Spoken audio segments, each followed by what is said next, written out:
Bapak, Ibu, dan saudara-saudari sekalian,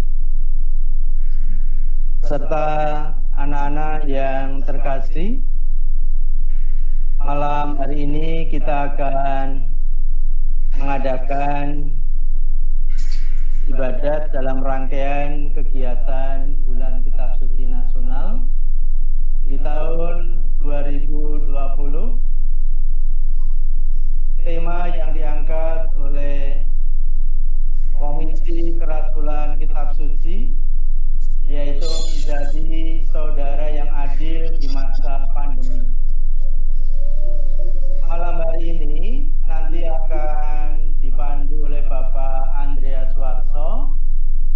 Kemudian nanti ada sharing dari Ibu Sarumpait nanti dalam bentuk rekaman. Kemudian malam hari ini doa umat, nanti kami minta Mbak Ovi dan Mbak Sari untuk doa umat. Kemudian sebagai host atau yang kaitan dengan operator nanti Mas Dwi yang akan membantu. Baik Bapak Ibu, mohon maaf untuk tidak ada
virus corona telah memakan banyak sekali korban. Dampaknya bisa dirasakan mulai dari yang terjangkit, anak-anak, remaja, sampai orang dewasa.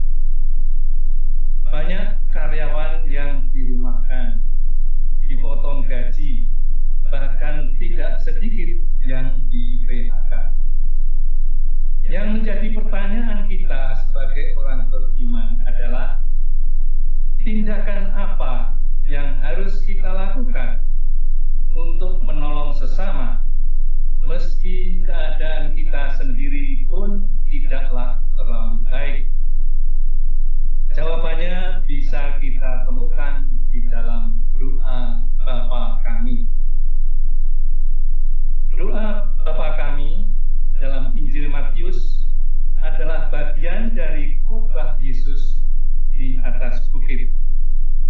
Matius 5 sampai dengan Matius 7. Scott Hahn dalam bukunya Understanding Our Father mengatakan bahwa dalam 3 bab itu berisi satu hal yang tidak akan kita temui dalam Matius 1 sampai 4, yaitu gambaran Allah sebagai Bapa. Yesus menyebut Allah sebagai Bapa dalam khotbahnya sebanyak 17 kali.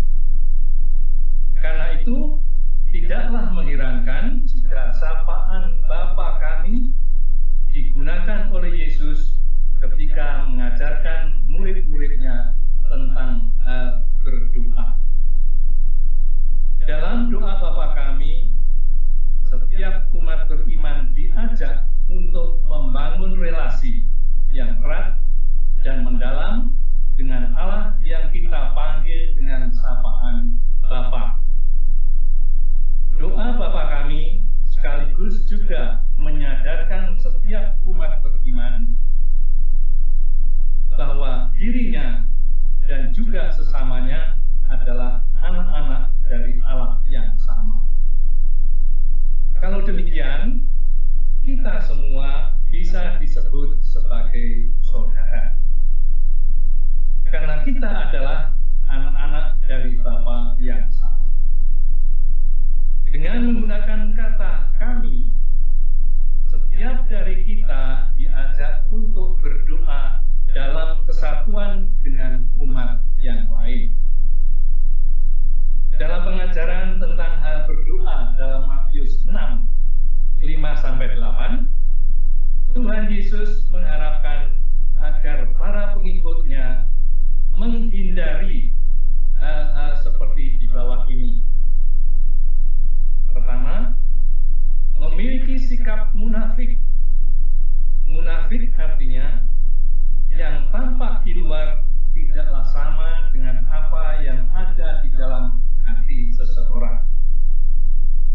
Ketika berdoa, motivasi orang munafik hanyalah supaya mereka dilihat dan dipuji oleh orang. Mereka tidak sungguh-sungguh menjalin relasi pribadi dengan Bapa. Yang kedua, tidak mengenal pribadi yang kita sapa dalam doa. Hal itu mengakibatkan orang menjadi bertele-tele dalam berdoa.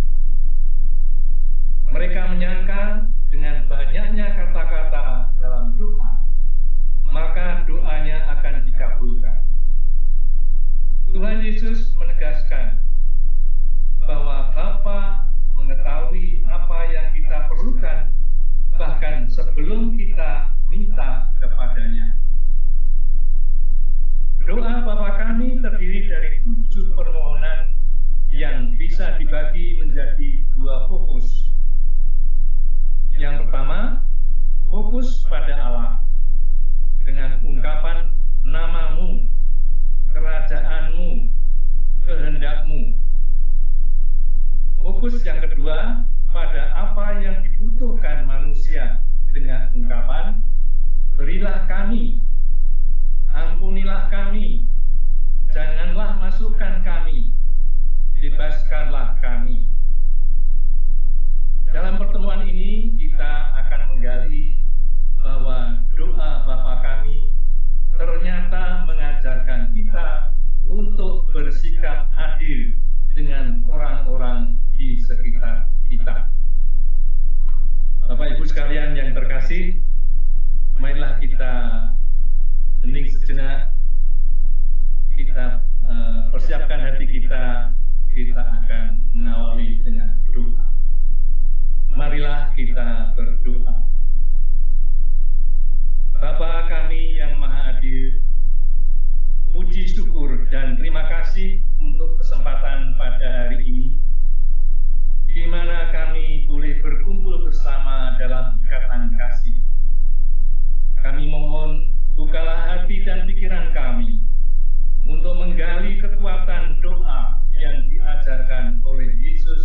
beserta kita sekarang dan selama-lamanya.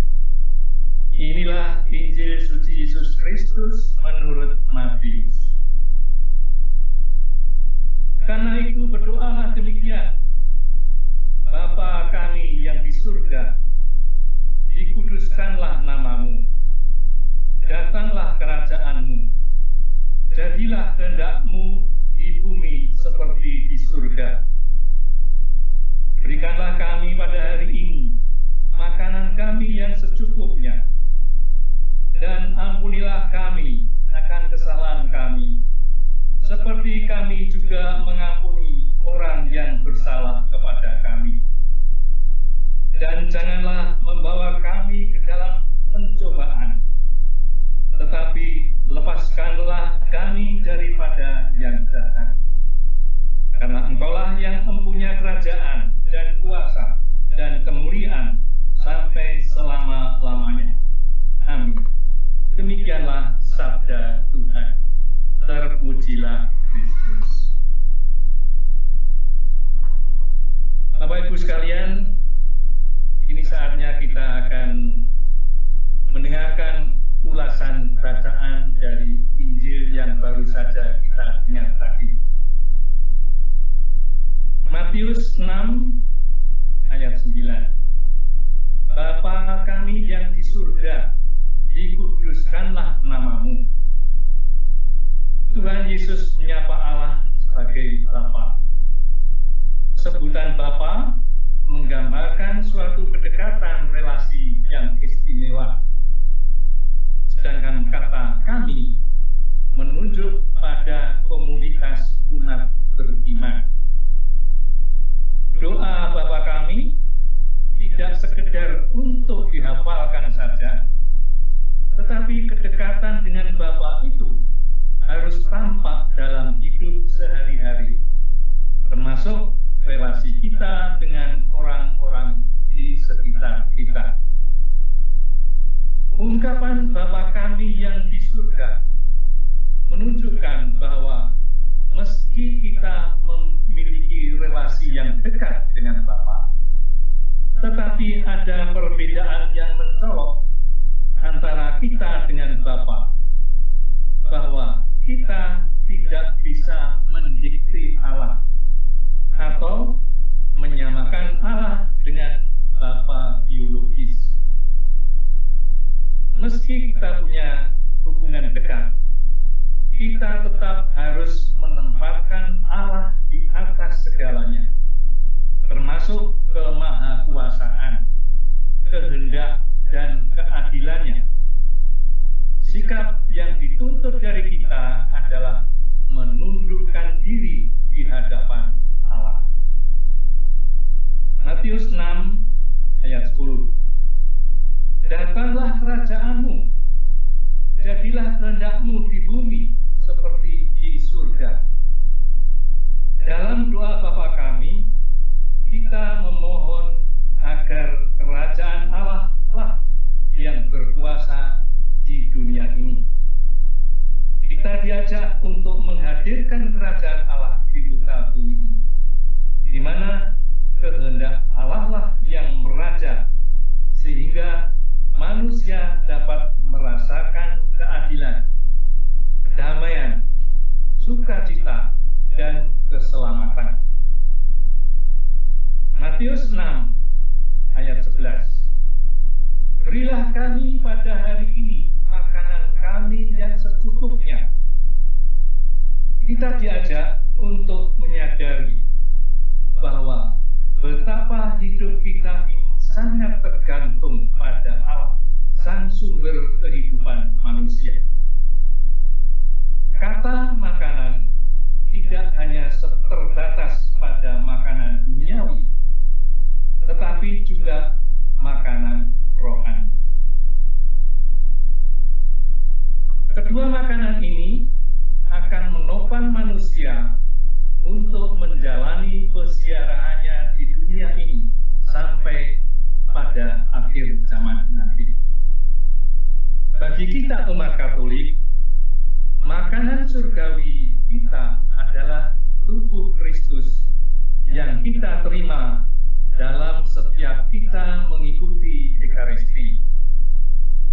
termasuk juga ketika kita mengikuti misa online.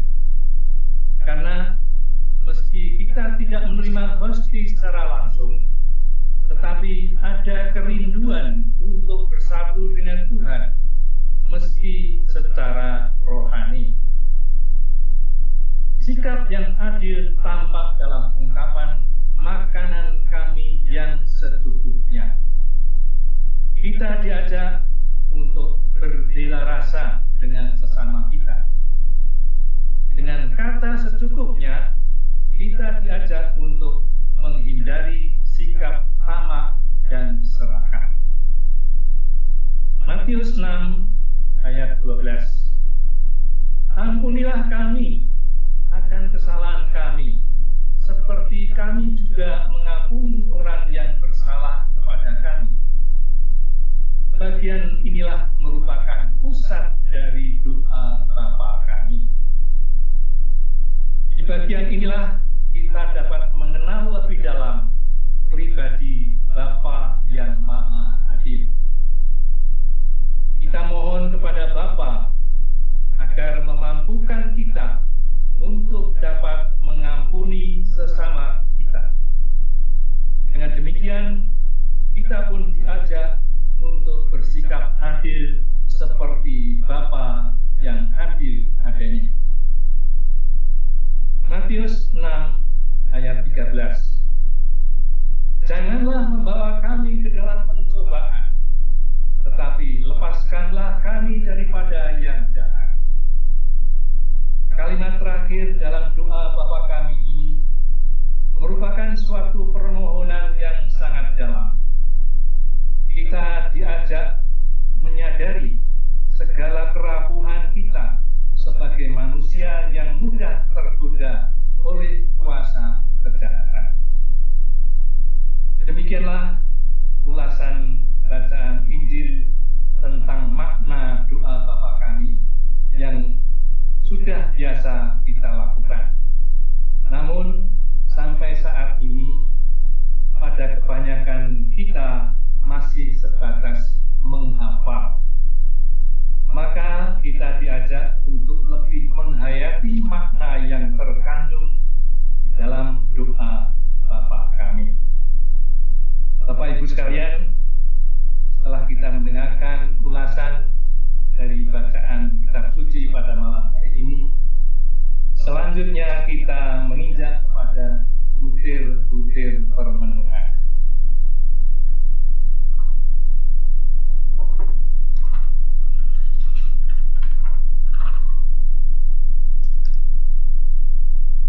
Berikut ini adalah beberapa butir permenungan yang membantu kita untuk melihat hidup kita yang diterangi oleh doa Bapa kami.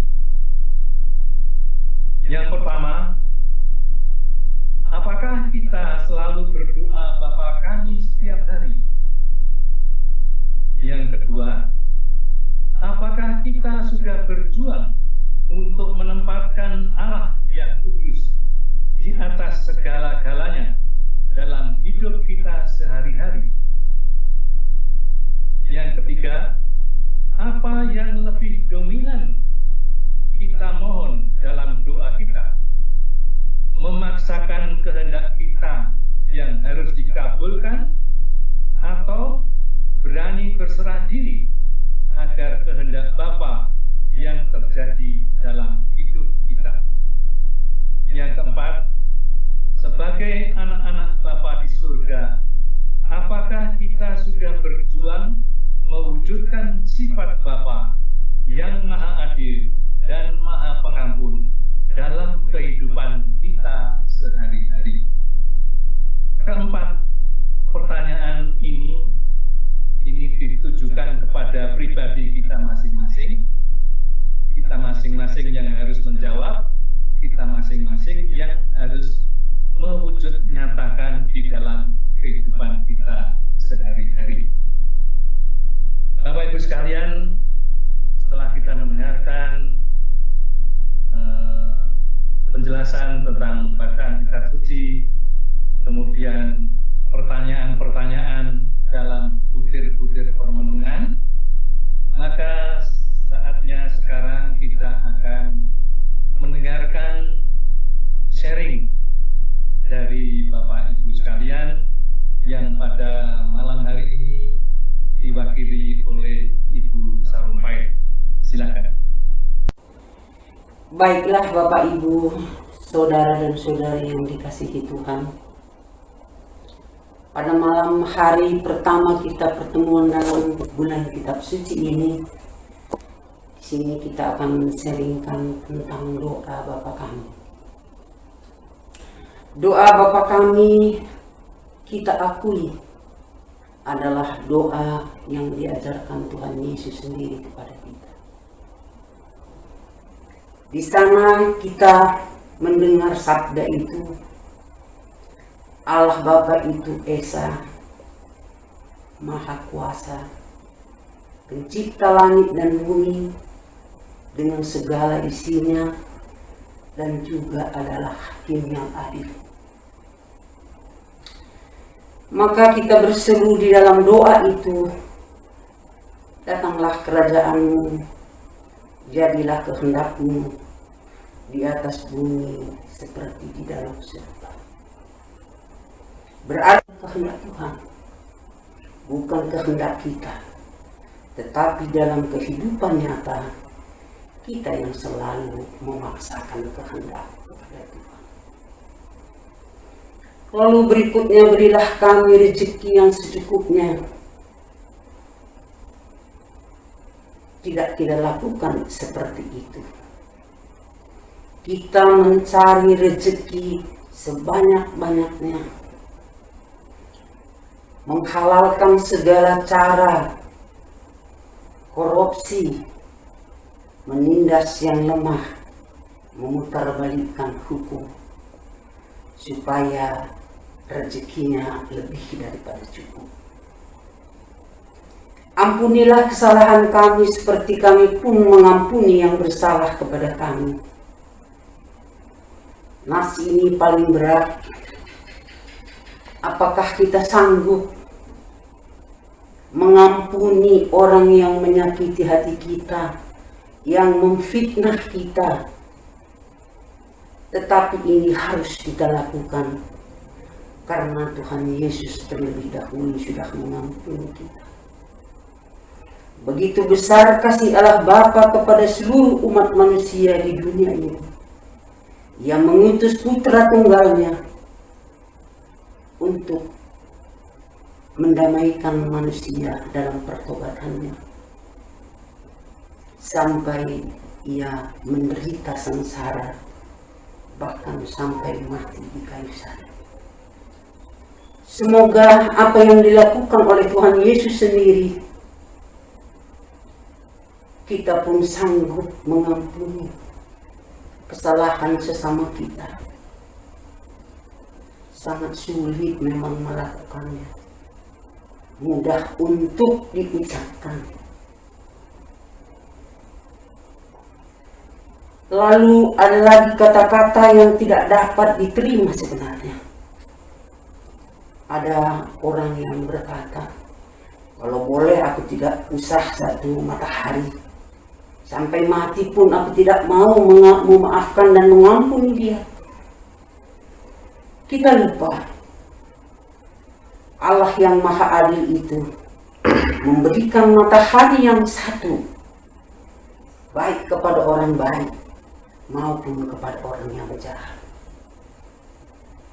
Lalu jangan masukkan kami ke dalam pencobaan, tetapi bebaskan kami dari yang jahat.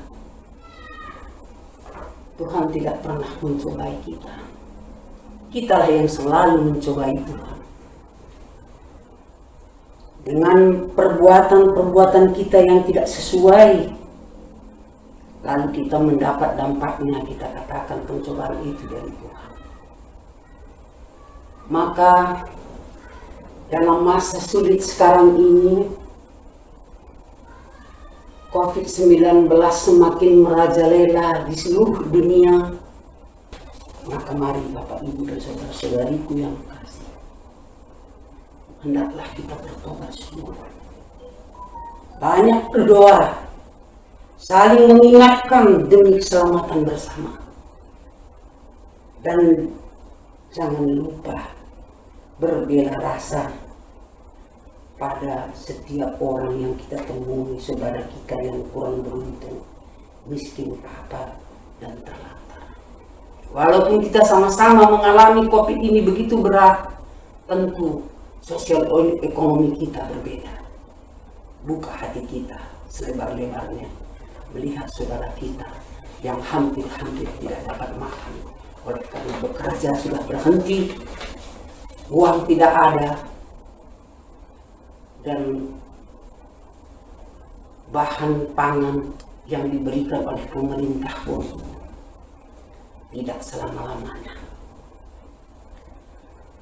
Mengapa terjadi COVID-19 ini? Tuhan mau membenahi dunia agar penghuninya dapat hidup dengan alam lingkungannya, menyatu, lalu akan merubah pola hidup keluarga, memperbaiki komunikasi antara suami, istri, dan anak-anak.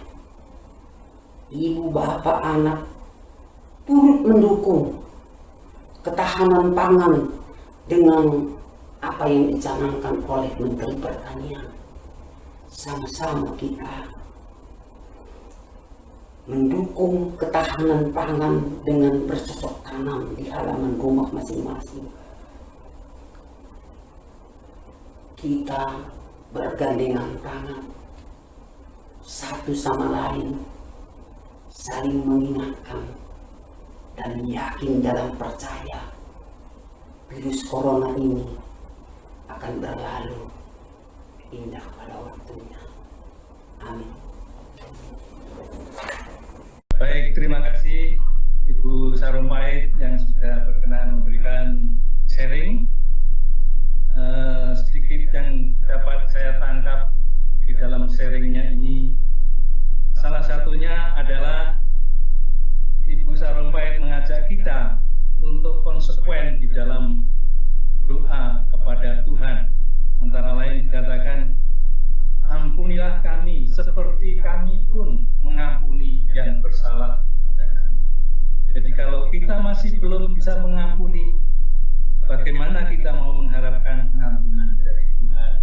Ini salah satu yang dapat saya tangkap dari sharingnya Ibu Sarumpait. Terima kasih Ibu Sarumpait.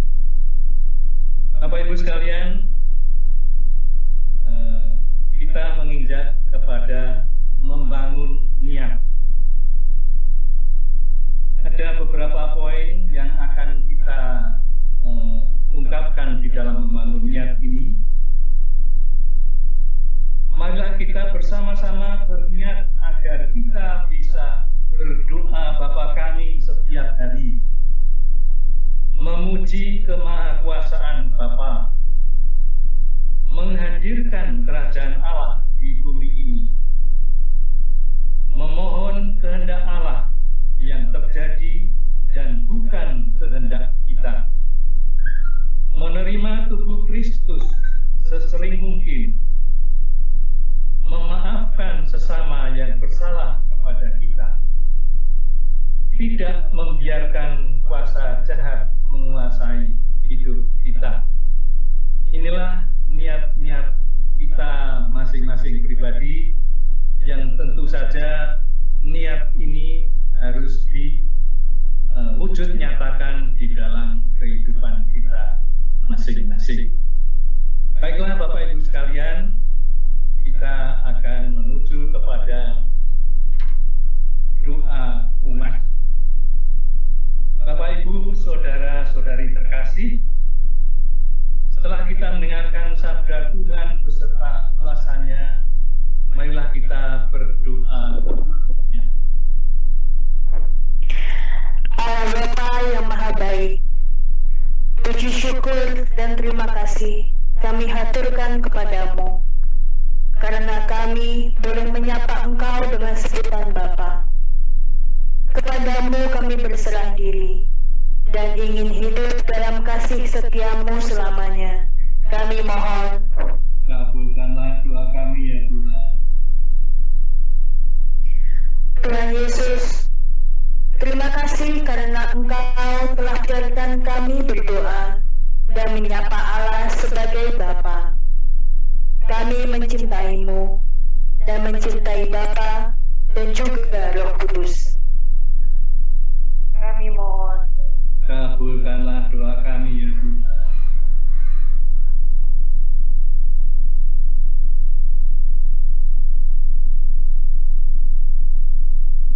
Tuhan Yesus,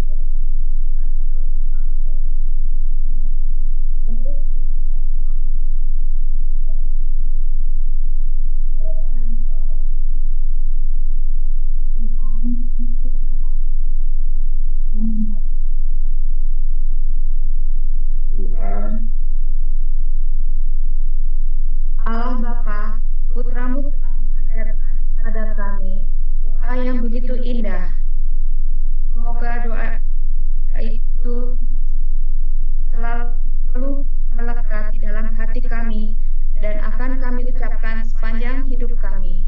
Kami mohon, kabulkanlah doa kami ya. Demikianlah ya Bapa, doa-doa yang kami aturkan kepadamu. Masih banyak doa-doa yang belum terucapkan. Namun kami percaya Engkau Maha mengetahui. Oleh karena itu, dengarkan dan kabulkanlah doa kami. Demi Yesus Kristus Tuhan dan pengantara kami.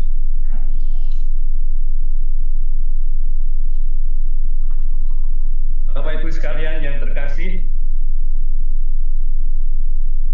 sebagai akhir dari kegiatan kita pada malam hari ini, kita akan mengucap syukur kepada Tuhan di dalam doa penutup. Marilah kita berdoa. Ya Bapa yang Maha Adil, kami mengucap syukur atas segala keadilan yang Engkau berikan kepada kami, supaya kami semakin mengalami kerahiman-Mu. Mampukanlah kami dengan kekuatan-Mu, supaya kami membangun relasi dengan-Mu dan menyatakan kerajaan-Mu melalui perilaku hidup kami sebagai anak-anak kesayangan. Dengan perantaraan Kristus Tuhan kami, yang bersatu bersama Dikau dan Roh Kudus, Allah sepanjang segala masa. Amin. Bapak Ibu sekalian, marilah kita akhiri pertemuan bulan Kitab Suci ini dengan memohon berkat dari Tuhan. Tuhan beserta kita sekarang dan selama-lamanya. Semoga kita semua diberkati oleh berkat Allah yang Maha Kuasa, dalam nama Bapa dan Putra dan Roh Kudus. Amin. Pertemuan bulan Kitab Suci yang pertama sudah selesai. Marilah kita mengambil 2 sabda dari pertemuan hari ini, supaya setiap orang dapat mengalami kerajaan surga di bumi.